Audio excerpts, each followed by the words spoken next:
And welcome back to Stereotherapy. I'm your host, Lisa, and of course, I'm here with the wonderful Justine.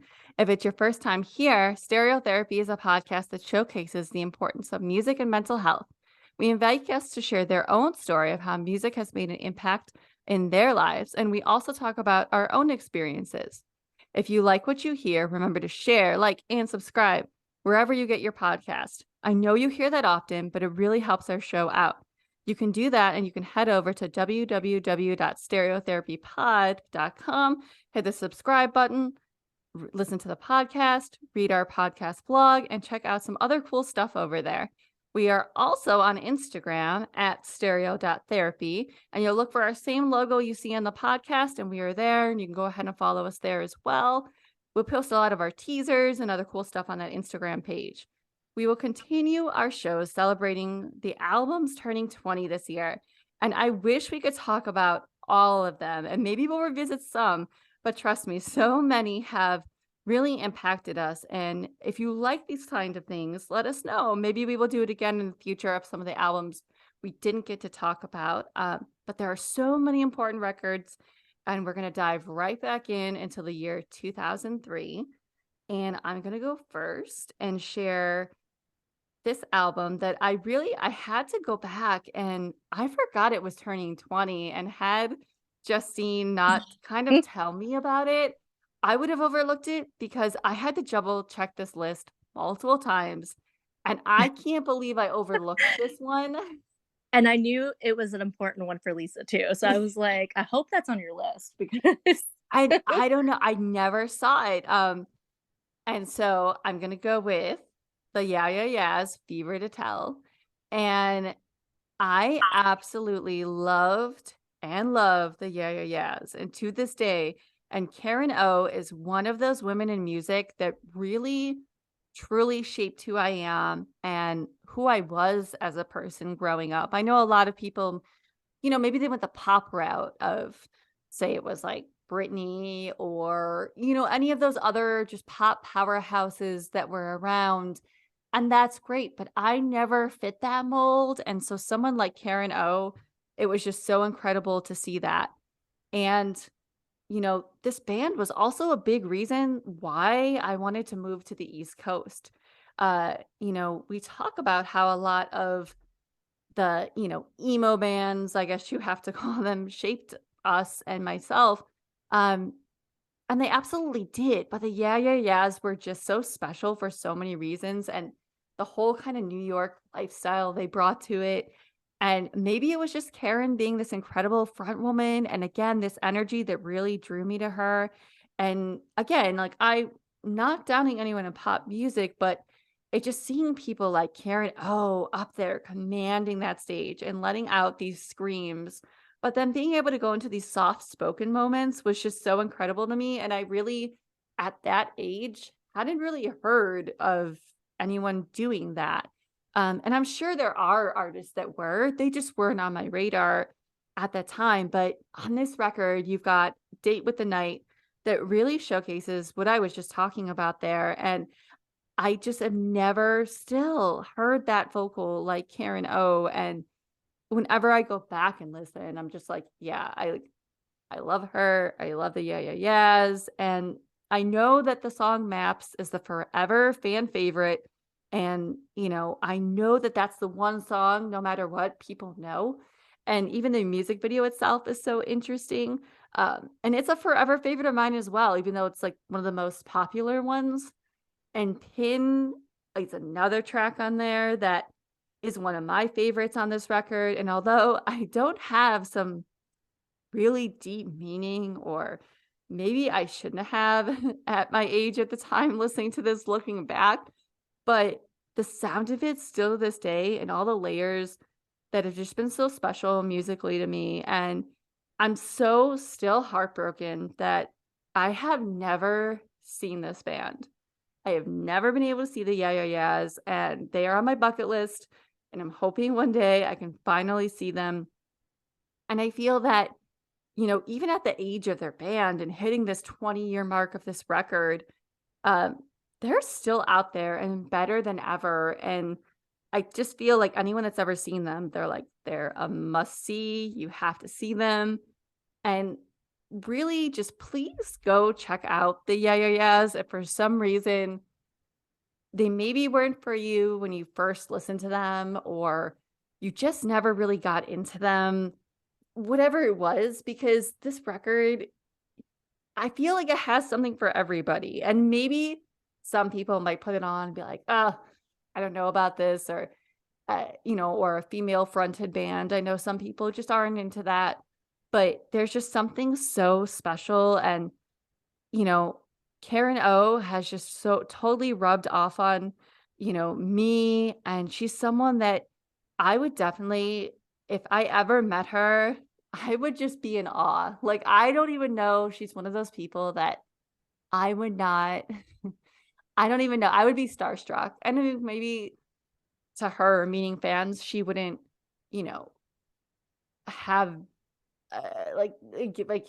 see why someone like myself or other people would be starstruck, but I absolutely would, and I just love them, and I'm jealous of anyone that has ever been able to see them, so if you have, let me know, and I know they're playing, like, shows here in New York. I think they announced something, but, I think it's in Cooperstown, so it's like it's a big, huge venue, and of course, it's so expensive, so I think I'm gonna have to wait for a festival.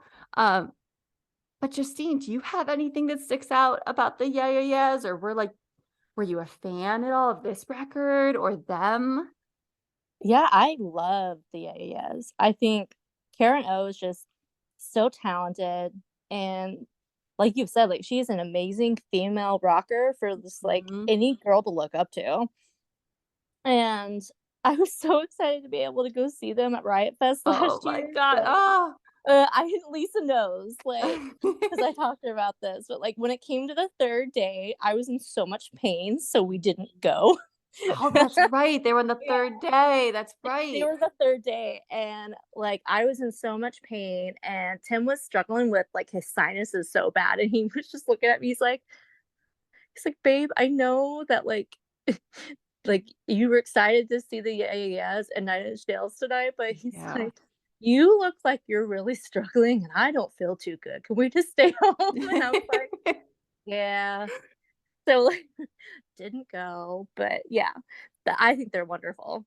And that's so interesting too, because a lot of people I talked to at Riot Fest, they were like, the 3rd day, oh, the headliners, Nine Inch Nails and Yeah Yeah Yeahs." And I'm just almost like a lot of people wouldn't be into that, right? And I'm like, "What are you talking Ew, like, about?" who are you? Like, these 2 are iconic bands, and I Yes. would have loved to try and make it back to Chicago because I still the Yeah Yeah Yeahs also put out a new record. Was it this oh, I'm gonna be so mad at myself. If it was this year? No. I think no, it wasn't this year. No way was it. Last year, they put a record out in September, that's what it was. And even that, they had their same sounds, and it was still very much the Yeah Yeah Yeahs, but, like, different in a way. And, there's actually a really good song called "Different Today" on that record, but, like, it's so, so good too. So, there's stuff that's coming out is they really have not missed a beat, and Karen O forever.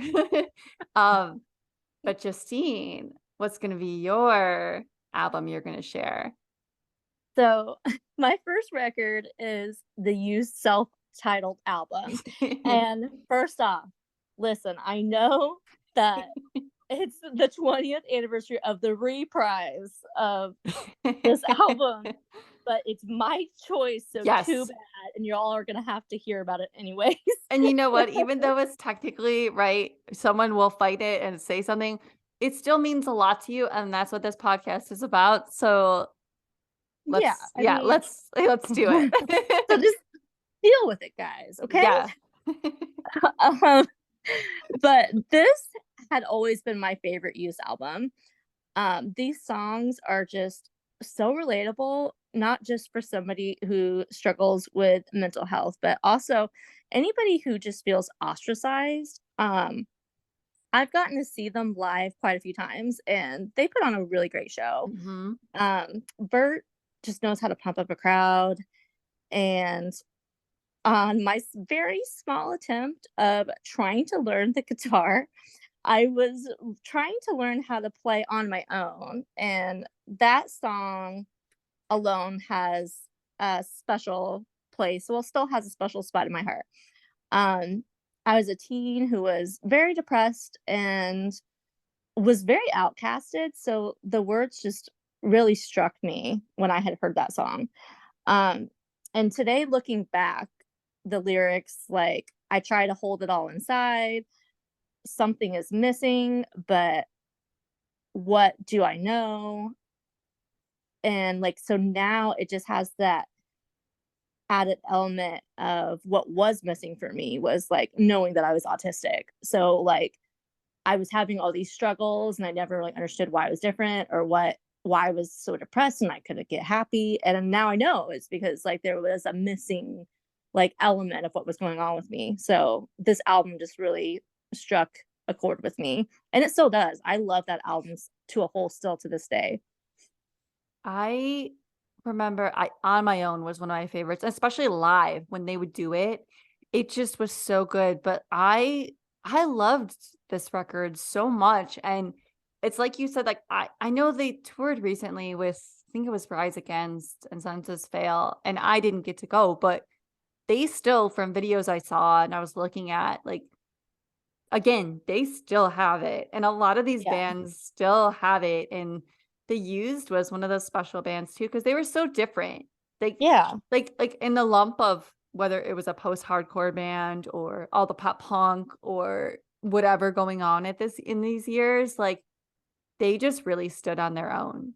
I know. And I think that's why I always had a soft spot for them because they were a little different from Mhm. the other emo bands and like pop punk bands going on in that time. And that stood out for me, and I always like when, like, bands kind of stand out from the crowd, and are a little different, and they just did it for me. No, they I think they did it for so many too. Because even after that, like, I stuck around through, like, the In Love and Death era, and I was so Yeah, into The Used, and I think I recently saw them at Riot Fest before I moved here, so maybe it was 2015, and they played and again, they were so good, and I sat there and still watched them. I'm like, "I don't care that I'm so much older than, like, some of these people here." Like, I'm yeah, watching them and Bert too. Bert's always open about his struggles and everything he goes through too. So he's another one that's always been, like, so open in that, and I constantly, like, if I put, like, one of those playlists on and, the used will pop up and this record will pop up 9 times out of 10, and I still listen to it still, and I still love it just the same of this record, and if you have not heard this record, please listen to it because it's so good. I think, I have to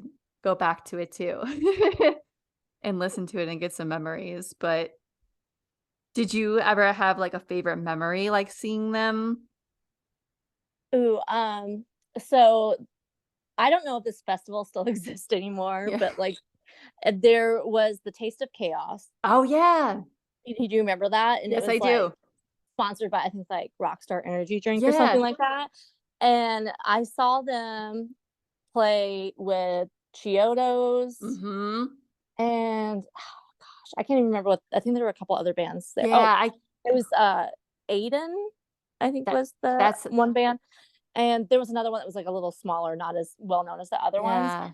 but, he threw a towel into the crowd, and I got, like, a ripped piece of towel from somewhere, I don't know where it's at, but I managed to get, like, this, like, random little, like, just I think it was mostly strings at the point for where some of us Well got pieces of it, but, like, yeah, no, like, I it's another one of those bands where I've really only seen them play in festivals because, back mhm. in the day, that Yeah. was a lot of how we saw these bands, right? And, I just always remember them just, like, really just making the crowd super involved. They're the kind of band that, like, everybody will sing along with, Mhm. and it just has a really good energy to their shows, and I got to see them. They were one of those I think I told you about this festival I went to. It was one of the last ones I saw Circa play, Oh, yeah, and yeah.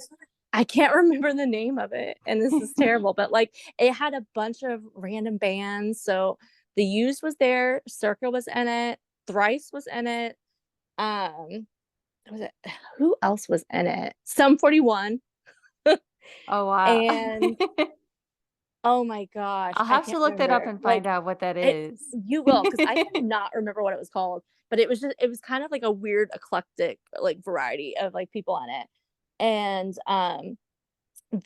The Used was still great even then. That was, like, oh, I wanna say, like, maybe 2019, like, right before the pandemic, and it was such a fun time, like, they were just like the crowd was getting it, everybody was singing, everybody was having fun, and they're just that kind of atmosphere and crowd, like, it doesn't matter how much time has passed, it's gonna be a really fun show. And I just always felt like, I don't know, in 2003, I felt like almost like a rebel going to, like, their show or, like, listening to them. I don't know, like, 'cause I was a No, girl I or what, know. like, I felt like, "Oh, this is edgy. This is, like, scary." Like, not I scary, but, That's like, exactly kind of how I felt, like, you said they were a little different from, like, yeah. most people in that scene at the time, and I think that's why I liked them because, like, that was my aesthetic in high school was, like, trying to not do what other people were doing, Mhm. okay? Like, I avidly would do things that people did not do. If somebody wore a t-shirt that I had, I stopped wearing that t-shirt. Like, it was, like, Oh, my yeah. whole thing. I could not be like other people, and, like, so I liked the Used because they were louder than some of the bands in the scene at that time, but also, like, they weren't as common. Mhm. Like, obviously, over time, their popularity grew, but, like, at the time, they weren't one of the main bands that people talked about, and No. I loved them for it, and then, of course, Bert dated Kelly Osbourne, Yes. and I had a huge obsession with Kelly Osbourne. Like, okay, so in art class, we had to pick a picture out of, like, magazines and learn how to draw, like, square by square of a picture. Well, I chose a picture of Kelly Osbourne, and I have that drawing till this day. It was, like, one of the best realistic pictures I have ever drawn, and, like, I think it's just because I was so obsessed with her where I was like, "It has to be perfect. Right? I'm such a beautiful rebel. I have to make it perfect," and it's just so but, like, I think that added the element to it. It was like, "Oh my god, he loves Kelly Osbourne too, okay. Yeah. He has to be amazing." It They were just another one of those bands for me that, again, like I've said about Thursday or Cursive or, like, any of the bands we've talked about, it's like they've just got me into, like, other stuff, and Yeah, it allowed me to branch out and be like, "Oh, okay," and again, like, a safe space, at least in the crowds back then, for girls too, like, you could like that and yeah, wear your used shirt, and be good, but, like, able to be in the crowd and not feel awkward. yeah, But definitely. I love that, and, like, my next record is kinda like that too, like, they were a very different band in the mix of the pop punk, era, Drive Through Records era, but I'm gonna talk about, and I think a lot of people listening to this will get this, just because 'cause I've kinda talked about it a lot anyways, but I'm gonna go to the Movielife 40-Hour Train Back to Penn. And this one is forever in my top 5 records, and I feel like a lot of people really slept on the Movielife. Like, it they were either a band you heard about or you heard about when they broke up. And I mean, um, but one of the most underrated records of all time is this one, and I knew some people that liked them, but just not nearly enough, and I remember yet again finding them on that site Pure Volume, and that just goes to show, like, sites like Pure Volume and MySpace and how important that was to find good music, but this record from front to back is the perfect record, and still, all these years later, when they play them live, just forget about it because they are just the Movie Life shows are just one big sweaty sing-along, and I mean, the song Jamestown on there is just one of those songs that I will always crank at the highest volume in the car, at home, in my headphones, anywhere and everywhere, and the lyric that has gotten me through a lot, whether it was building this podcast or just the past few years with my fiance and I and his injuries and just life in general, is there's no setback that can set me back. And that lyric stuck with me. And still to this day, it is just, I hear it and I'm just like, oh, yes, Vinny, like you've got me, even if he doesn't, and he doesn't even know who I am. But I love that lyric. And I mean, you got you've scary, hey, Jamaica next. It's something, ship to shore. I could just go on about this record, and this really got me through a lot of just in my teen years and early 20s and gave me something different. And I think that's a common theme for me in music. And it's not intentional, but in the pop punk drive through records era, this band just really stood on their own. Their sound, I feel, is like a good mix of hardcore and punk, and I guess a little pop punk element in there too, but like not like the other pop punk bands, and you could really just hear that in those tracks, and it's just set them apart, at the time, and all these bands just coming through, like Starting Line and New Found Glory in the early November, and I love all those bands, and I'm not shading, but the Movie Life just really stood out in that mix, and I was so heartbroken when they broke up, and I wasn't able to see them during that original time, I don't know if it was, like, the tours or just me being younger. I wasn't able to go, but I was able to catch them when they reunited for a Riot Fest show a few years ago, and it was one of my favorite sets, and it was early in the day. I think it was like 1 PM, and not a lot of people, there were a lot, but it just wasn't, they were on a small stage, but every single person that was there was singing, like, pinned to the gate of that little barricade and just having the time of their lives, and I love that so much, and, I mean, it just speaks of the movie life and how many people all these years later love them so much, and, Vinny is one of my favorite people that I have been able to meet in music, and he was so kind and truly one of the most genuine there is. I met him with his other band, I Am the Avalanche, and you should definitely go check that out. If you are going to the adjacent festival, go see both bands. I am so jealous. Trying to get to the adjacent festival, I don't know, but the Movie Life and I Am the Avalanche are playing and they're incredible. But I got to tell Vinny how much his music has really saved me through many difficult times. And uh, he met me with such a huge hug uh, and was just so kind and just thanking me for listening to his music. And I'll never forget that and just how nice and down to earth he was. And it was like, again, this is why I gravitate towards some of these bands. They're full of great people that care about their fans and are just amazing and incredible. And I feel like because of that interaction or the couple that I've had with Vinny and the Movie Life, or, I'll say I Am the Avalanche. I know I'm talking about the Movie Life, but even that band, like, that's why, like, I will follow wherever they go. I know Vinny put out a children's book recently. I don't have a child yet. I'm hoping to very soon, one day. I bought it. I didn't even think twice. I was like, I just love this man. I love what he's about. His music has truly saved me. I'm buying this children's book, and it is adorable, filled with Easter eggs of like stickers from the bands and guitar. And maybe I'll link it below because it is the most adorable book ever. Um, but back to the Movie Life, though. But Vinny's part of it, so it's okay that I plugged his book. But this band truly is just so special, and they did release an album that I think a lot of people didn't give a chance to because they wanted 40-hour Train Back to Penn rebooted, and we really shouldn't have had that, but I get it. But this record that they put out, I believe it was in 2016. Oh, I hope I'm not wrong. Maybe it was 2014, but I got to go back and look. But it was definitely a more mature sound, and it's called Cities in Search of a Heart. And please do yourself a favor and check out the Movie Life's records. They are such an important band, and I'm certain that we would not have a lot of our favorites today without them. And again, I'm jealous if you were going to Adjacent Fest.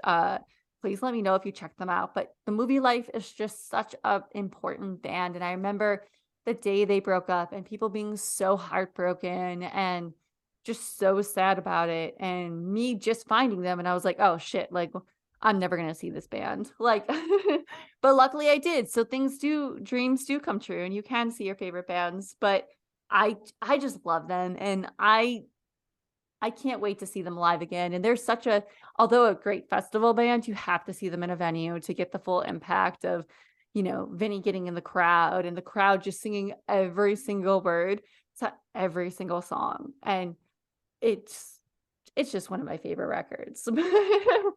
But did you were you a fan of the Movie Life at all, or did you hear of them? So I never really got into them. Mhm. Like, I know who they are, and Yeah, I'm pretty sure I might have had, like, a song or 2, like, on a mixed CD or something, but, like, right. they just weren't one of those bands where I was like, "I have to get more," and that's not saying I don't like them, it was just one of Right. those things where sometimes, like, especially in those times, right, when we were making, like, burn CDs and stuff, like, we might Yeah. have a song or 2, and it doesn't mean we don't like that band or we don't like what we hear. It's just there was a lot of things going on at that time sometimes to keep track of all of it, you know Yeah. what I mean? So it's like, I know who that band is, or I might know a song or 2, and that's kind of what the movie life was for me. But to also backtrack about the Child's Book thing, Yeah. I feel like maybe we should mention that both me and you work with kids too, so, Mhm. Yes. like, I also I started collecting weird children's books that I think that are different, that are amazing, that even though Mhm. I don't have kids yet either. I have a book called What is Punk? And it's a children's book just all about punk bands and how the punk movement came about and stuff. Is that the HE Creative? I don't know. I'll have to send it to you so you can Yeah, see it. And then you be can link it to yeah, to because down below. that sounds like, because that's what Vinny worked with, the HE Creative, and they have, the punk rock ABCs or whatever, like, they have a book by Toby Morris of H2O too. So now I'm curious if maybe that was the I'll have same to send comp. it. I'll show Yeah. you I will send you a picture of the cover and then you could link it below if you want. Yeah. Oh, But that's so awesome. I love because me and you, we both have worked with kids for quite a while, and Mhm. we're both just haven't been in the place yet to have kids of our own. Yeah. But because of that, we've been exposed to a lot of things, like really cool children's books. And it's like, if I don't buy it now, I'm not gonna Yes. remember when I Right. finally have children. So I that's a thing for me right now is collecting all these weird random things, especially if it's music related. Yeah. So I have that one. I've seen a lot of other music related ones too that I really plan to get at some point. And I have one about my dad's tattoos or something like that. And it's a children's book about tattoos, and I love stuff like that. I like weird Oh. kids books. When I was a teacher in my classrooms, I would read these books, and because and I was that's why I was always known as the punk rock Mary Poppins, Mhm. because I would have parents that were so appreciative that I Mhm.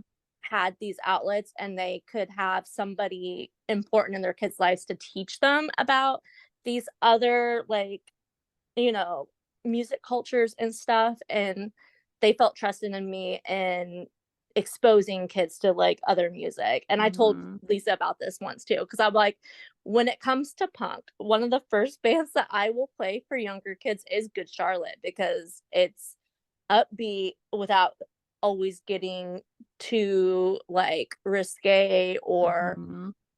too violent in their wording. And I've been very privileged to have some parents that really love for me to do that with kids. And I've always that's been one of my biggest things that I love, is to be able to you know, bring really young generations into our music and our music culture. And I think that's important too, is to have a trusted person be able to share this with younger generations. And I think that's what's really cool about the styles that we grew up with, like emos coming back and stuff like that. And it's reaching new, younger generations. And I think that's super important. And that helps keep it going and alive, you know? No, absolutely. And that was another reason why, like, I was like, I want this book. So, like, I could read it, whether it was the kids I watch or my own kids to show them, like there's in the book, there's like little tattoos and there's like you know, there's just so many little Easter eggs in there where I'm like, it's gonna show that, hey, like music is cool, punk is cool and have that acceptance too. So like I loved that right away and I was like, "Yep, that's going to be mine." And that's I just love that and that's I love that music can do that and like I said, the movie life for me was everything and it still is at anything Vinnie Caruana and company does on either side of his bands. I'm there in a heartbeat and I do not care where I have to go to see them. I will. But I will find a way to a Jason Fest. I can see it now. I keep saying that. I I'm You've gonna got to find get a there. way. Yeah. I gotta see I all think these bands. I think it's important that you do. We do. We do. I gotta go see. But I'm curious, what is your second record? So my next album is NoFX and the War on Errorism. So Ooh. yeah, I know. Like I love NoFX and I discovered them by going into an AOL chat room. Mind you, in secret because I was not allowed to get in chat rooms. But if anybody who grew up in our day and age knows, we still did Oh it. yeah. Oh Whether we yeah. were supposed to or not. And I specifically remember it was like an actual like punk chat room. Like that was like the name of it. And I was asking for punk recommendations because I was trying to get into the scene and I didn't know a lot. And people were like super nice and were just listing off all these songs and bands to download and get into. And so my very first song that I heard by NoFX was Linoleum. And I immediately fell in love with them. Like, and A War on Errorism is all basically focused around the frustration of George W. Bush. Uh-huh. With and punk has always pretty much covered and centered around like anti-government and anti-establishment. And NoFX really did a great job with this album. And I personally was very frustrated with Bush, and I think this was like really my first like time understanding more so about the presidency and like what stances were and whatnot. And so I ate this album up because I was not a fan and I was equally frustrated with like what George W. Bush was kind of doing and what his stances were. But there was also humor to it. And like in all reality, yes, the idiots are in fact taking over, but it was still like an obvious topic that needed discussed, and for me that's important because I make fun of everything I do, even if it's a dark topic or Mhm. something serious, I cover it up with jokes. And so the way NoFX, does that was just perfect for me personally. And I still obviously think it's relevant because I'm personally more frustrated than ever when it comes to, politics and government issues. So if you are a younger viewer and you're also just currently frustrated with politics and how things are going with like government stances and everything, you should definitely check out not only this album but other punk bands that were around during George W. Bush's time, Mhm. because a lot of frustration was covered in punk during that time. And I think they even made a like compilation album called like, oh my gosh, I can't even remember the name. I just remember the Oh, cover. Do you know what I'm talking about? Where it yes, has like Bush covering his ears to an amp. yes, I know exactly what you're talking about because that was the And Warped Tour era too, and they would sell it there. I yes, remember that. maybe we can find the name of that and we can like link it below. But that was a great time for punk bands because, and I know it sucks, it's like we don't nobody wants the time in government to be just absolutely horrible, but that's when punk gets good, is when is when there is a lot of frustration at the powers at hand. So if you're younger, look into some of the punk bands during this time because there was a lot of good music that came out of the punk scene. I found it. Did you? Rock Against Bush, Volume 1. Yes. Yes. I could like that image of that album is burned into my brain And I because have I it. I'm love it. looking at it. I'm looking at it right now, and it is Yes. the ears. Yep.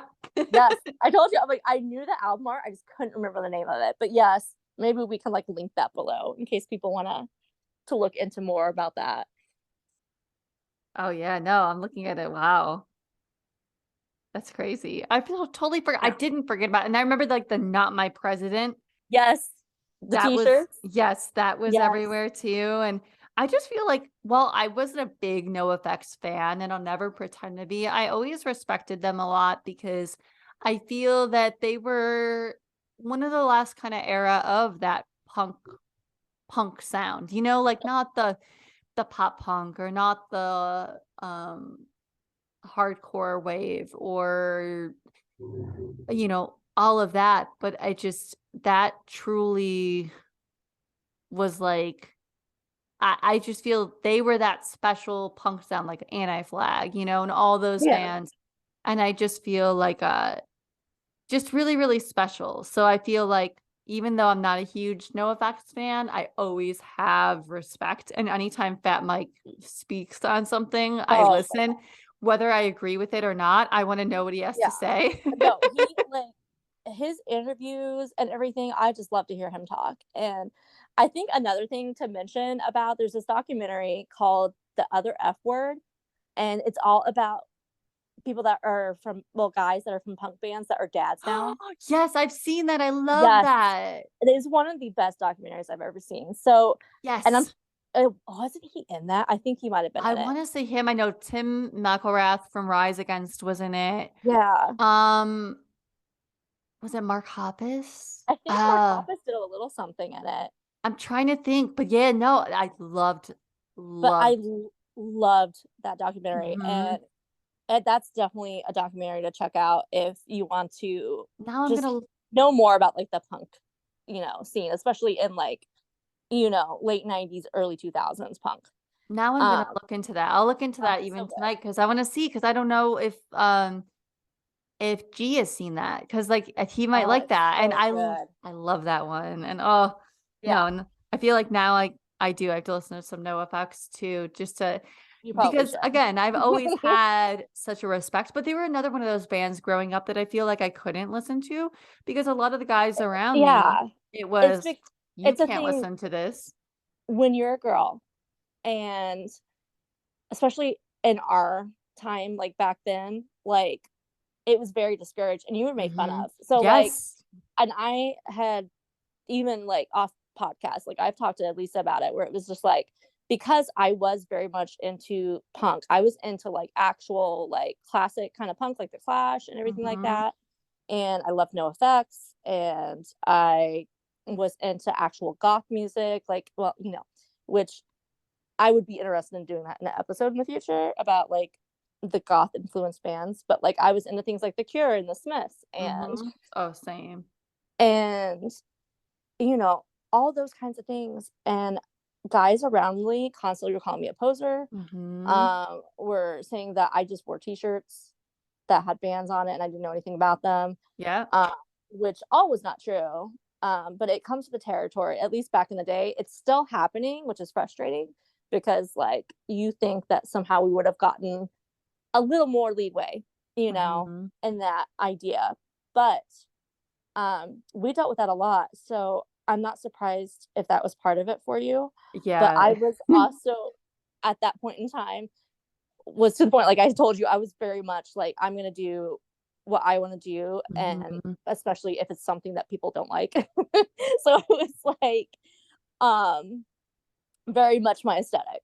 I I liked it. wish And even if you were like, I remember when you were in like a 10-year-old girl or 11-year-old girl that wore Abercrombie. It's like, yeah, I did, and I changed because I am a Yeah. human being. It's shocking, you know what I mean? And like I was becoming more myself, and in a way, I was unmasking was what I was doing when it came to high school because I was having I was tired of doing what everybody wanted to do because that was what I thought was expected and what I should have done. But by high school, I was like, I'm done with that. I'm gonna listen to what I like to listen to. I'm gonna dress how I like. Um, I'm gonna do things that I enjoy, whether people like it or not. And that was really the start of my unmasking journey with my autism. And I didn't know it, but it was. Um, but that's something that we both, me and Lisa, and honestly, any girl that was a millennial had to deal with a lot was the whole idea that girls could not authentically be in the alternative scenes. No, and I know that's why I wasn't a big NoFX listener because everybody around me, like, in the way I looked, right? Although I didn't dress super punk or have other than like my Chucks, you know, or my Yeah. like other than that, I didn't really have it. So it was like it was so intimidating, and I always felt like, oh, I'm not punk enough to listen to them. But like I always again respect, and now I feel like I want to go back and listen to them a little bit and, you know, not that I don't care. When I was a teenager, I cared. Like I cared. No, I'll I be know. honest, I did Yeah. care. Now it's Yeah. like, I don't care. I'm gonna, you know, blast it now and listen to it. But I look for that documentary too, because I'll Oh try and yeah. link that. It's got to be out there somewhere because that was a really good Oh, one. I'm positive it's somewhere. But also, like, NoFX has been around for a very long time. Right. A very That's long insane. time. And they're still So doing stuff. yeah, but also like because of that, they have like compilation records. So like if you are not wanting to get into just like one album, but you want to learn more about them as a whole, I would say if you're starting from scratch, Yeah, what's the look starter? into the yeah, just look into like the compilation album that they have because then it will kind of encompass like all years of no Oh, effect rather than just one. Or if like I said, you really want to dive into like specifics about like anti-government, anti-establishment, then maybe check out this first. And if you like them, then you can check out the compilation. So then it's like everything. But yeah, they've been around for a while, and it's one of those things where like sometimes I always forget how long they've been around. It's like I know mhm. they have been, but at the same time, it feels like you know they kind of had a resurgence in the early 2000s. So you almost feel like they were more so starting around the same time as all these bands.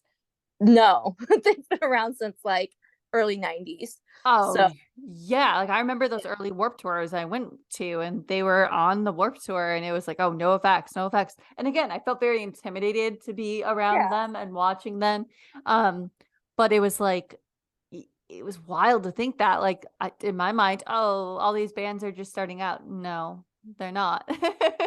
Yeah, I know. It's one of those things too. Like once you get into a band, you're like, "Oh my god, they've been around how long?"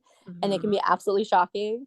But yeah, no, they've been around the scene for a while and um for like more interesting interviews, like I've seen bits of this on TikTok. I'm sure there's somewhere else that they're at, but there has been some TikToks I've been seeing going around of Fat Mike having an interview that has to talk about the punk rock museum that they had Oh, opened. with Finn Um, McKenty. yeah, I think I sent you a couple of the Yes, TikToks, yeah. but yeah, and that's something people should check out as well because it was some interesting talks that I was seeing pop up from it. Yes, I watched that the other day. It was on, Finn McKenty's I think it's the Punk MBA or Punk Rock MBA, whatever it is, but I'll link his channel too because some of his takes I don't agree with, but he has a lot of good guests Yeah, sometimes, and one of his conversation with Fat Mike was really interesting about the Punk Rock Museum. yeah, and I really want to get to that museum really bad. Yeah, that's Like a I want to go must. really bad. Yeah, That is a must, and that's a bucket list for me. I'm gonna say my next record is very, very, different than NoFX, but it is still one that Still good r and important. still very, very important, and I'm gonna go with Saosin, and that although this is an EP, I know translating the name is an EP, but it is still something that came out in 2003. Um, and you know what's really weird too? A lot of people, when I used to say Saosin, they're like, "Oh, it's Saocean." I'm like, "It's not Saocean." I remember how many debates there has been over how you say that name. Yes, and I always felt intimidated, like, "Oh, I'm listening to Saosin." So now I say Saosin. So if this is wrong, then just let me know. Um, but when this one came out, it was just so different. And again, my introduction to different sounding music, aggressive, and it just really led me to the path I took with music today. And I've talked about it with the other records. And although it's an EP, but man, was it just so massive to me. And it still is. You know, it opens up with 7 years, which is the fan favorite of this. And I completely get that. Even now, when it comes on, I stop and I love it just the same. And live, everybody in the room still belts it out and almost waits for that. And we feel like our teenage selves again. And, you know, Lost Symphonies is my all-time favorite on this one. And it just comes in with like this heavy sound. And then you have Anthony Green's voice that just comes in, and what we would come to know and to this day is one of the best vocalists around in music. And live, it just everything hits on so many different levels, and this one really just once again pulled me in, like, into, like, heavier things, and it was such an important record that really stuck with so many people, and for it just being an EP technically. And I know as we are recording this, they're doing some shows to celebrate, and I'm so bummed that Bamboozle was canceled because I was gonna try and make it to see them in their set, because I really, really wanted to see this played in full. And I would have loved to see though that set. And so if you're any of the shows this weekend, I know they're playing all over the East Coast. I just sadly can't make it to them in Jersey. So I'm hoping and pulling through there's some way I get to see it. But it was just one of these things. This EP was just one of those that listening to it, it was just so hard to describe, and it just takes you to that live show energy, even if you are just in your car singing along and you can get lost in it. And I don't know what to tell anyone that has not heard of this. Uh, it just, it's so important to me, and I know so many others. And another one I love so much is Third Measurement in C. It was just no matter how I hear it, I'm taken back to those younger days when I was in school and this music wasn't as popular, and it just stuck with me, and I'm forever grateful. And I remember loving Anthony's vocals right off the bat, and it shouldn't be a surprise because that led me to Circa. And as I described in our first episode, that was a band that has changed my life in so many ways. And I know some are mixed on his vocal range sometimes, but honestly, it was something I knew I loved. And still, no matter if it was Circa, The Sound of Animals Fighting, Ellis Tunes, Saosin, his solo work, or fucking whatever. And yes, I know people got on me and messaged me after the Circa episode when I did the introduction for Anthony Green and I listed the projects. I forgot fucking whatever. And I agree. I did forget about that one. I like that one too. That one matters. But yes, no matter what it is. So yeah, to everyone that called me out, there you go. I remembered it this time. But I think, you know, while we all want to talk about Anthony Green with Saosin, um, it just as a whole, as a band, they're just such a complete sounding and tight band. And they really stuck out again in that kind of, I guess, emo pop punk scene because they weren't either of those categories. And they weren't this just strictly hardcore band. They weren't this strictly um kind of emo-esque band either. They were just completely on their own. And much like NoFX, much like the Movielife, you know, um, much like the Yeah Yeah Yeahs, you know, like all these bands are just they're they're their own. And I know every band we can say that about, but truly, like they just really stood out. And I think that's what makes them so special. And with them seeing some of the videos from this current little run they're doing to celebrate the 20 years of this, they're just as good now as they were back then. And I know that they followed up this EP with their self-titled record in 2006 with Cove. And honestly, Cove was amazing. So I just want to say that too. And I'm sure it wasn't easily stepping in after Anthony was no longer in the band. And I'm so excited what's next for Saosin. And we can't forget that Saosin also released a record in 2016, which I love so much. And it had Anthony back on vocals. But if you've been literally living under a rock, or you just didn't give it a chance, or you're a younger fan that's like, hey, I'm on TikTok and there's this thing called like emo and post hardcore. What is this? Check out this EP. I cannot recommended enough. It is so special. It truly, I still remember me sitting in my TV production class, listening to this record, loving everything about it. I still do. I don't care. It's an EP. I have to celebrate it. This record is just so important. And I have to know, Justine, what is kind of either your memory or, I mean, I don't know, like what is your kind of connection to Saosin? I mean, obviously, I love I their mean, stuff. yeah, I Like, mean, if come on. anybody's heard our first podcast, they should Yeah. know we both love this record. Yeah. Uh, and so for me, I was introduced to Circa before Seosin, Mhm. and this is why I love Anthony Green. He is just so versatile. Mhm. Like Seosin gave us like a harder version with his voice. Yes. And then you have him and like Zoloft and the Rock and Roll Destroyer. Oh, another one I forgot. Wow, okay. Yep. That one mattered, and I love that one too. It's so good.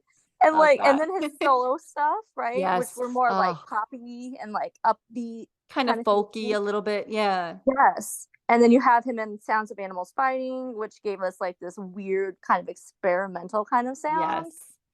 And it just shows like how versatile his voice is. And I love that we have all these like different bands that he is in that shows his range, because it shows how talented and amazing he is. And just, Mhm.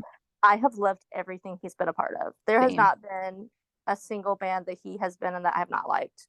Um, and like you said, I understand that like some people may not really enjoy his voice, but I enjoy it personally because again, it's like a different range than what we're used to. Mhm. And especially with these kinds of bands, you're used to the same kind of like deeper, like guttural sounds all the time. And he can bring us different genres with his voice and sounds amazing. I've loved everything he does.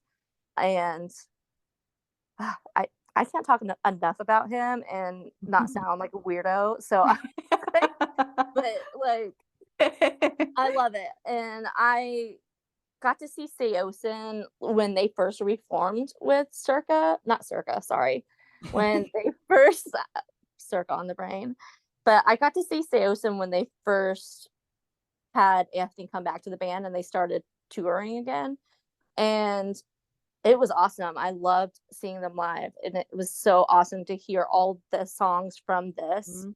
live for the first time. Yeah. Um, and the fact that they're still going, it's great. I love them, and it's nothing against Cove. I just never got into his era of Seosin. It just wasn't for me. Um, and again, it could be because like you had Anthony's voice on this one, and then Right. it's somebody else's voice that's different. So Mhm. it just didn't have the same magic for me. But Anthony and Seosin, I think, is amazing, and I absolutely adore it. No, I feel the same. I got to see them too, when they did reunite too with Anthony, and it was, at Riot Fest, and I remember going there early. I was that kid that got to Riot Fest early to get my front row spot so I could be up front row for Saosin, and usually I try to sometimes I am that person to take pictures and videos to document. This Yeah. time I was like, nope, I am just taking this in because I don't know, like what I don't know what's next, right, for sales. And I don't know what they've got planned. Yeah. I don't know when I'm gonna see this again. It was so incredible still. And the videos I'm seeing from this past weekend and them doing it, they're just such a special band. And I just think they from there, I got in again to so many different sounds, opened my ear to so many different bands because I just loved this EP and it's so good. So check it out because and then I think there's a song Mookie's Last Christmas too. Ah, yes. Yes, that one too is like, oh, that's a favorite too. But we've got to see what is your um what's gonna be your last one that you're gonna share with us, this record, 20 year I'm so excited too that a lot of our picks have been so different from each other too, Yeah. because it's It's so interesting to see, how many different kind of records came out too, which is wild. I know, it was really interesting to see because when we were looking at the list of, like, everything that came out, it was like, "That did not come out 20 years ago. Mhm. There's no way." And I know that I am definitely the worst person when it comes to time. Like, I still have trouble believing that I'm 35. Oh, Like, yeah. I like, what I just feel like Jumanji and Robin Williams gonna yell, "What year is it?" Like, no clue. It's so No, I know. my track of time is just it feels like yesterday with some of these, and it was a big range and a big list, and, um, I think it's been interesting too because it's like, just because you like one, like, genre of music doesn't mean that, like, that's your only genre of music. I think that's, like, been the biggest push for, like, me because, like, in high school, I was very, adamant that my label was a punk goth, and I would get really mad if you called me one or the other and not both, because, again, it could have been the autism, but, like, just being very, exact when it came to labels, but, like, I have in turn, like, as I've gotten older, I'm like, "I'm tired. I can't just keep listing all these music genres to encompass what I am because I like so many things." So now I just say I'm a goth. But, like, I have a very big range when it comes to what I listen to, and I kind of always had for the most part, but I think it's super important to, talk about all of them, because even if you only seem like you represent like one genre, doesn't mean that that's the only genre that you Mhm. listen to. So I think having that range has been really awesome. And I just love talking to you about music. I So, know.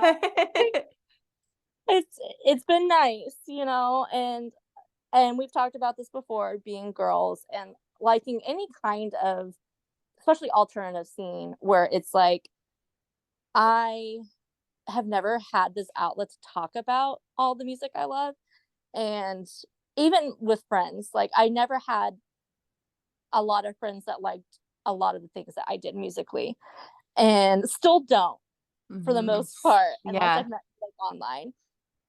So, I really love and appreciate that Lisa has let me come on here to do this with her because I feel seen, I feel validated, that my opinions do matter, and I appreciate everybody that's come and has been listening to our podcast and supporting us because, again, like, I'm about ready to tear up, so I'm sorry about that Oh if I my do start god. to cry, but, like, hold it in.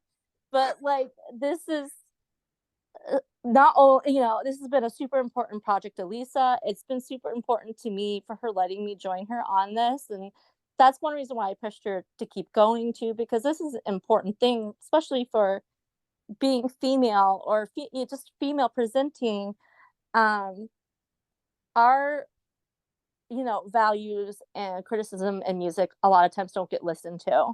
So this is super important to not only me, not only Lisa, but I'm sure to a lot of other female listeners or female presenting listeners out there who have dealt with this. So I know that kind of got off track for a minute, but No, but hey, I am so glad to I've said this before, I am so glad to do it with someone that not only I admire, but just love, and I feel like with this relaunched version of this, I'm able to talk about stuff and I learn a lot too, like, there's so many bands, like, you'll talk about where I'm like, "Yeah, I really don't." Like, "Ooh, I'm stumped," you know? I yeah, can yeah, learn I can learn, and I love it that, like, there is such a good conversation, and I'll be honest, I've heard feedback from people that they love our dynamic and they love what you bring, not even they'll say it all the time, like, "Oh, Justine's awesome." Like, when I said I wasn't sure what I was gonna do with, like, a co-host and everything, and they said, "No, I would listen to Justine again. Yeah, I like her." And I was like, "Yes," like, that's what I wanted, to give somebody else that space and, um, have that platform too. yeah. I really appreciate it. Like it means a lot.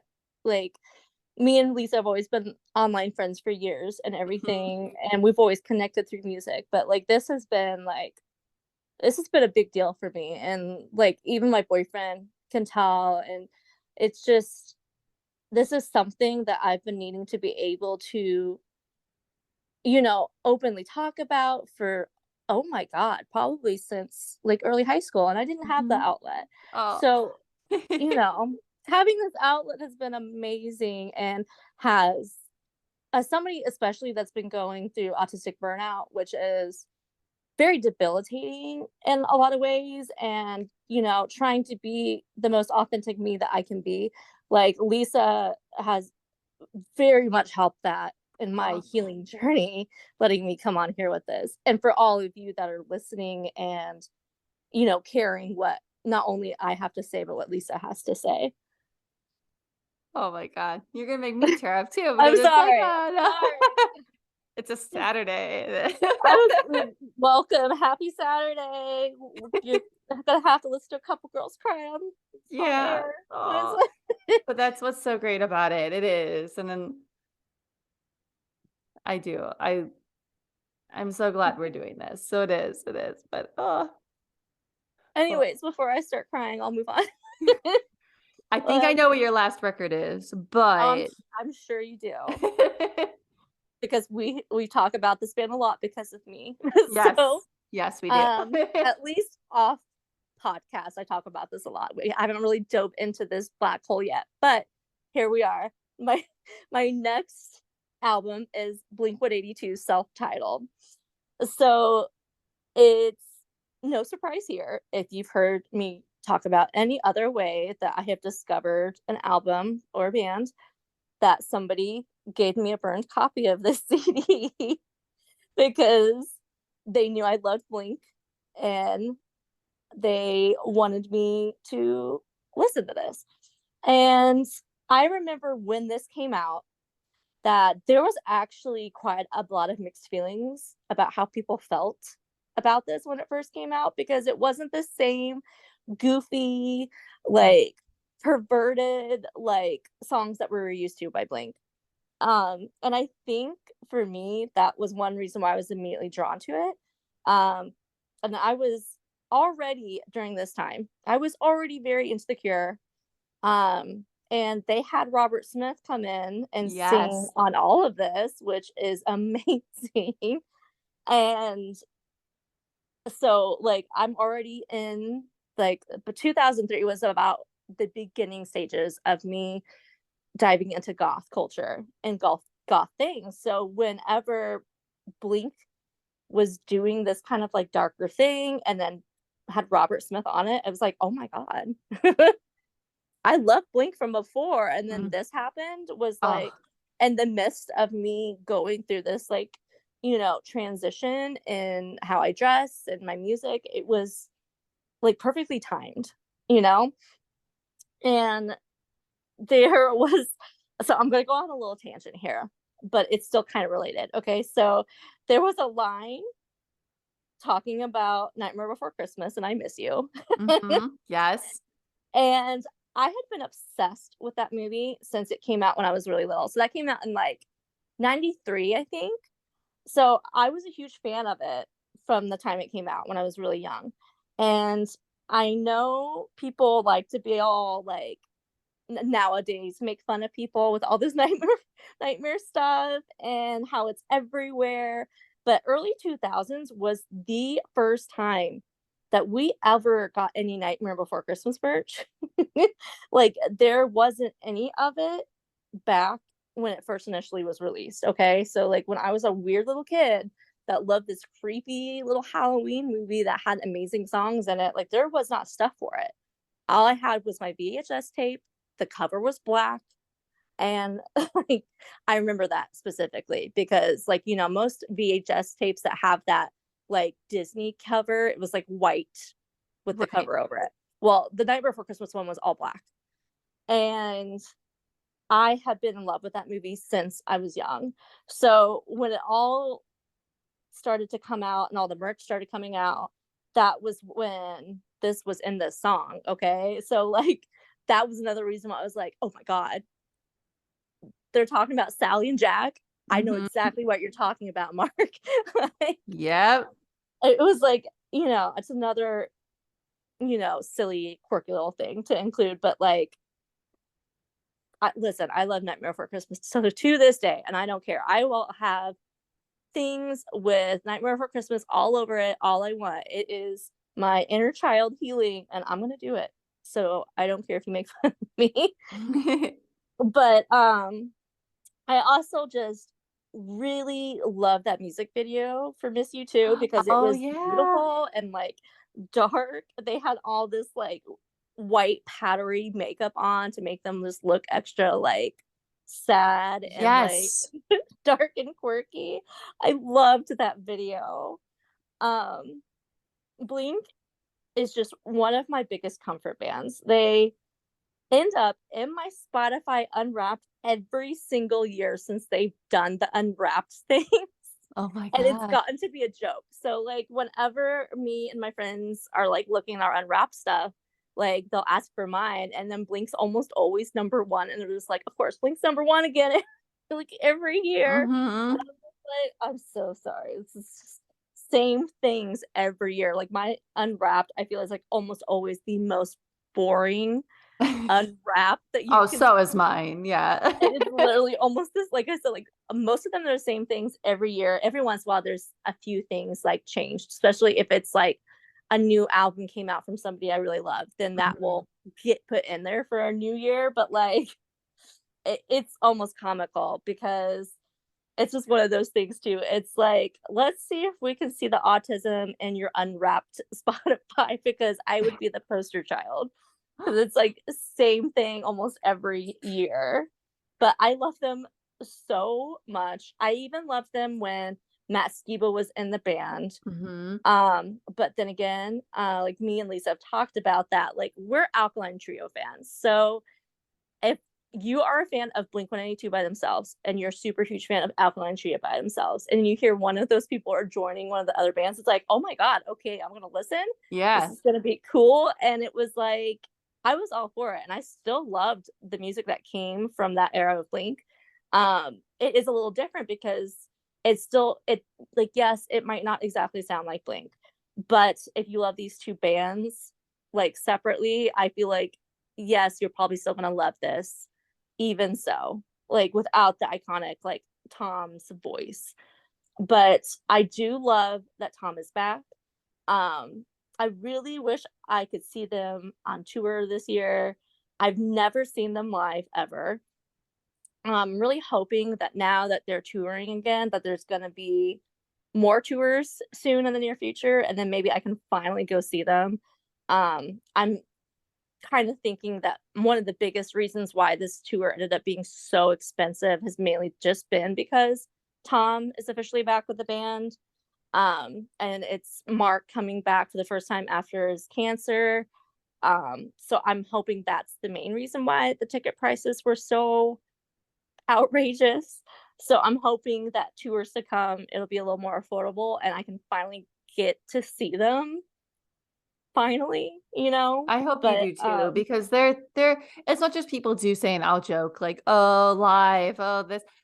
I If they are know. your comfort band and if you love Blink, you know what you're going into. It is not some, Exactly. like, Adele level performance, No, no, no, right? no.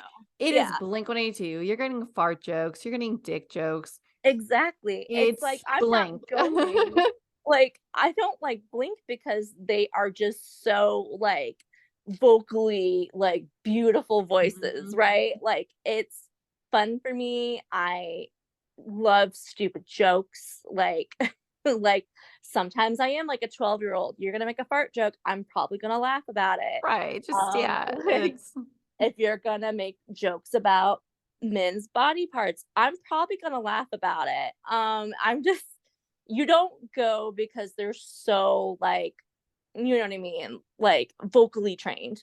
You go for just having a fun atmosphere and having fun singing along with songs you like, not necessarily because the band's gonna be just completely good. But I absolutely loved this album. It's another one of those albums where I love pretty much every single song off of it. I think the only thing I skipped was, like, I think there was, like, a word, like, Yes, that interlude thing. yes, Mhm. the word interlude part, like, that would be the only thing I ever skipped in it, and it's so good, and I think it still really, stands out today even. I just love it. It does, and, like, they're playing on this tour, I saw, like, they played Down, which is one of my favorite tracks, and, like, Yes. they've been playing like, I thought this was one of the records I loved right away, like, I loved Take Off Your Pants and Jacket. I Yeah. loved Enema of the State. I loved and I wanna say I love Cheshire Cat. When I was young, I did not like it. I'm gonna say I did Yeah. not, but then I grew to like it, but, like, Yeah. this was one of the first records, and I think me being the age I was, being 17, 16, like, not that I could relate to everything, but I was just like, Yeah. "Oh my god, like, this is so great," and admittedly, like, I knew who The Cure was, but, like, I didn't know everything, but I loved the Yeah. way Robert Smith sounded, and of course, my mom, liking music, I dove headfirst into The Cure, and now they're one of my favorite bands of all time, and I was lucky enough Yes. to see them, but, like, knowing how much of a fan that Blink was of The Cure and having him on this record, that was Yes. really cool too, and it just this one had so much, like, Always, like, I just really loved this album, and I think it really was something I wish I would have heard more, and I mean, even down the road when they did, like, Neighborhoods, and it was a little different too, a little more mature, loved Yeah. it, like, I kinda love that mature Blink, like, I love the fun stuff, but I loved the sounds of this one, and Yeah. I know it's a lot of people's favorites too, or it's not their favorite, I think, again, it goes Yeah. I think it's one way, 50-50. a You 50-50 either split, love it or you hate it. It's like, but yeah. I loved it, and still to this day, it's one of my top records of Blink, and I think they sounded their best on it. I want to say this was the Jerry Finn day too, then when Jerry Finn did their stuff, they were like it was top tier, I mean, rest in peace, but it was, like, top tier when they had that kind of dynamic, and, like, you heard that on this one. I mean, I saw them on tour when this cycle was around, and it was so special, and I felt like I love that they're playing some of these songs on this new tour or, like, this latest tour they're doing, so, Yes. again, I won't There be was able to a go. I know, it's like, there's no way. There's No, no way. Like, me and my boyfriend were, like, going through it, and he's like, "Babe, there's no way. I'm sorry." no, Like, he's like, "I no, know it's you like wanna go, but $500, there's no way." $600 for a It's nosebleed? too No. much, yeah. It's not worth it. Like I said, I'm sure at this point there'll be more tours. Yeah. My time will come. But, I think for me, one of the best things that I saw was the first show they did wasn't the first show Coachella? I can't remember, Yeah, it was, that right? was. They had a video clip of when they did "I Miss You" on stage, Mhm. and the first "Where Are You" from Yes. Tom, the crowd went wild and everybody sang. It was Mhm. such a beautiful moment, and I loved it. And again, I think if you don't even like Blink, the people that love them or we all grew up on them, and I think they're all our comfort band in a sense because we grew up on them, and whether you're a huge fan or you're like, "Ah, they're sellouts," or whatever you wanna say, like, whatever people say on the internet, but, like, I think that they're such a special band that brings people together, whether it's at a barbecue, it's at a concert, like, you play them I'm trying to think, where do you play music these days? Like a barbecue or like a I I would I say just I would say started school. I just started thinking of the holiday song. Like, right? Like that, It's there you Labor go. Day. Oh my god, like that too, but it's like, I feel like if you are or like when it's Christmas Eve and I only wrap so many Yes, presents, I think of that too, and it's like, I feel like they're I just put it that on band. my Christmas list every year There you to but listen see, to like, that song.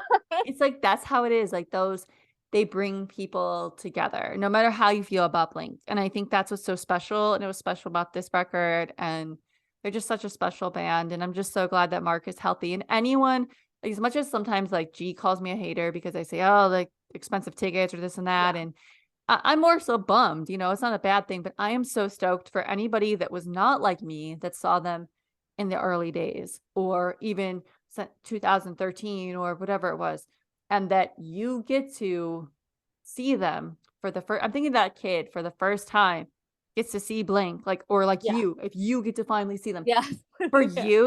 you, That's amazing and incredible, and that's gonna be such an experience, and I'm so excited for anybody that gets to do it on this run or and in the Yeah, future because, like, that's I think about when I see my favorite bands, that's such a special feeling. it So really I'm is, I'm so excited for that for people, although I'm not gonna go because 'cause I'm like, "No offense, like, I've been there, done that, seen them.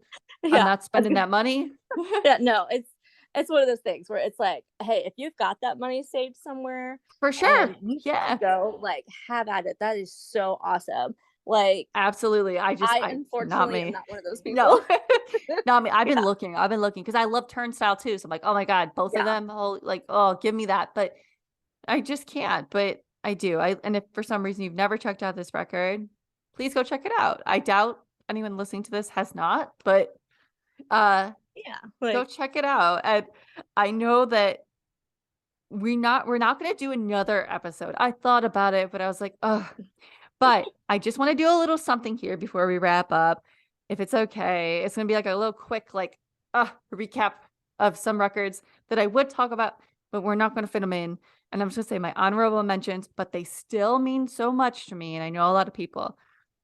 We've got the early November, The Room's Till Too Cold. Amazing, amazing, amazing, love it. Dashboard, A Mark, A Mission, A Brand, A Scar. I would not have met some of the most incredible, amazing, wonderful people if not for Dashboard Confessional, the little community thing online. I love you all. Most of you are my little supporters on here. I know people from all over. Loved that record. Motion City soundtrack. I Am the Movie. I love mhm, that record so much. The Mars Volta. I just love the Mars Volta. That was one of the records that got me into some really unique, incredible music. Something Corporate North. I'm like, I feel like there's so many records. People are gonna be like, no way, but these all mean so much. When Broken is Easily Fixed, Silverstein, Remember Right Now, Spitalfield. I did not forget about you, Spitalfield. I promise I did not. Transcendentalism, Death Cab for Cutie, The Blood Brothers, Burn Piano Island Burn. Loved the Blood Brothers. I know you would never suspect it. I loved them. How to Start a Fire, Further Seems Forever. I have Sunsets and Car Crashes, Spill Canvas, Interventions and Lullabies, The Format, Take This to Your Grave, Fall Out Boy. I did not forget about you. They turned 20 today as we're recording. I already did that on the other podcast and in my Fall Out Boy episode. Go listen. But yes, that record changed my life. And In Keeping Secrets of Silent Earth, Coheed. Woo! there were so many Think whenever I got him in. listing some. I have Yeah. one more that you didn't list. Um, The White Stripes Oh, yeah. that came out 20 years ago as well, but otherwise, you mentioned a lot that I was thinking of as well. I was like, When "Woo." it when it came to I know, I'm surprised you got that all with one breath, my god. I know, I'm like, I can finally take a breath, but I'm like, I wanna try and get this in and not, uh Oh my gosh. Like, for me, with Dashboard, I almost put them on my list, but I was like, this Mhm. album wasn't the album that was my most, like, memories. My memories Right. came from, The was it places that you come to fear the most? Or maybe. Swiss Army Romance? It's I'm trying Swiss to think. Army Romance. Yeah. It's Swiss Army Romance was the one that hit me the hardest. So I Mhm. was like, "Well, I wouldn't really be going so much in this album, so I probably shouldn't talk Right. about it." But there was a couple others like that too, where it was like that just with like Motion City soundtrack. It Mhm. wasn't I Am the Movie for me. It was Commit this to memory. yes, thank you. Yeah. Yeah. So I was like, some of them I was like, oh, I can't do this because it's not. This isn't the album that got me. It was the Right. different album. So, but the list was so Y long, and yeah. oh yeah, And these have been so much fun to look back to and see, like, truly, I'm like, "Wow," like, they really did shape I can see, like, how when the ones you've described or, like, what I've yeah, described, I'm like, "Yep, that's why this, that's why" and that's so cool, and I can't and again, because I knew someone was gonna say, "Why'd you say dashboard? Why didn't you say" like, look, this would be like a 10-part thing, we and would there's never more to be get over. to, and some people might get sick Yeah, of it too, like, but I will talk music with you all day, so if I listed any of those records that you loved that we did not go into, message us, and I would love to chit chat about them because I do, I love them. I do. I am a huge Mars Volta fan. I almost put them on, but then I was like, I got to put this one on. And if I do this, so I will chat with you all day, every day. And again, you can find us on Instagram at stereo.therapy. You can add us and message us or just see what we're all doing. So, but this has been a lot of fun. And I hope you've enjoyed hearing about the records that have shaped us, 17 and 16-year-old us and beyond, because we still listen to it. And thank you again so much for listening. I'm sure this was, again, another long one. I'm not even going to look at it, but I know it I was. was just thinking the same thing. I'm like, we've been talking for a while. It's But probably a it's long one, but but it's good. And I think people are going to like it. I hope so. And I hope you guys enjoy. And um, we will get out of your hair about music right now. But we will see you next Tuesday, whenever you are listening to this. Every Tuesday, we have a new episode on all the major platforms and our website, stereotherapypod.com. And we will see you next Tuesday. All right. Bye, guys.